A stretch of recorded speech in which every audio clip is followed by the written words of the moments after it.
90 minutes of blood, sweat, and tears. 4 years of brutal preparation, the hopes and dreams of an entire nation, all vaporized in a single agonizing second. But this wasn't the result of a tactical masterpiece, nor was it a moment of brilliance from a world-class striker. No, this devastation was single-handedly manufactured by the man in the neon shirt, the man holding the whistle. What we just witnessed in the 2026 World Cup wasn't just a simple refereeing mistake. It wasn't a human error or a bad day at the office. This was a daylight robbery. A scandal so blatant, so unbelievably toxic, that even the opposing team's fans sat in the stadium in absolute disbelief. How did FIFA let this happen on the world's biggest stage? Was it sheer incompetence? Or is there a much darker, untold story brewing behind the scenes?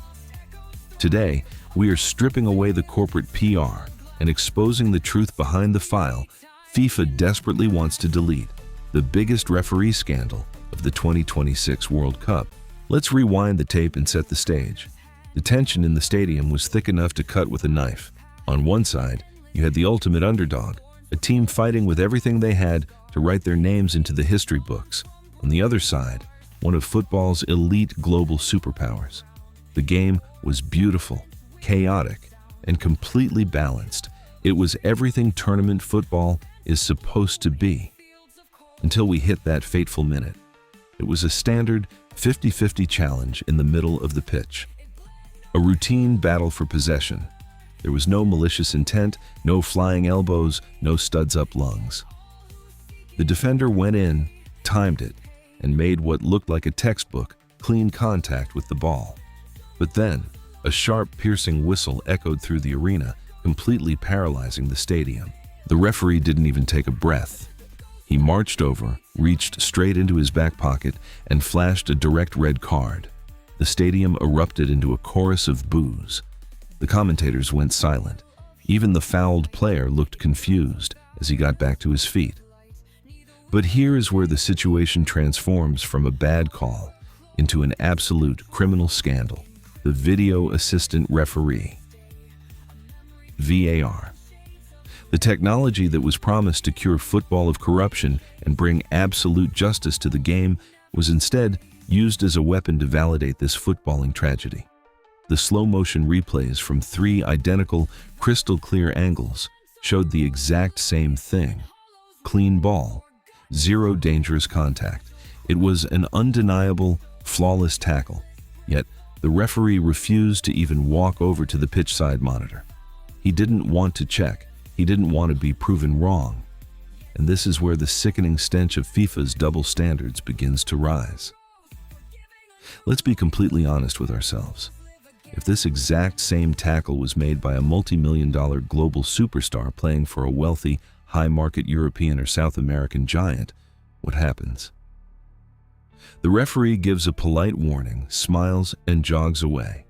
In modern football, FIFA's rulebook acts like a soft pillow for the elite, but a concrete hammer for everyone else.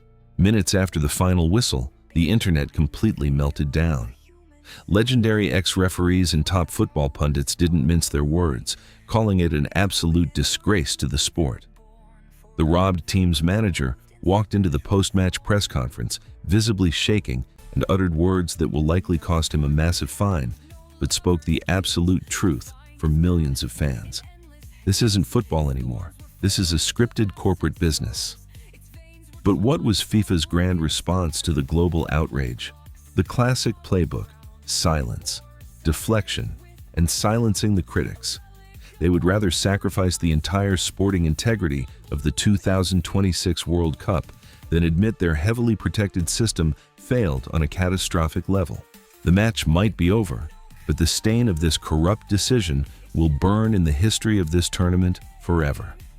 Football used to be the most beautiful game in the world because it was decided by the boots on the grass, not by the politics in a dark VAR room. So, I have to ask you, was this just an unforgivable, incompetent mistake by a blind referee, or was the script already written to kick this team out? Drop your unfiltered thoughts in the comments below. I read every single one.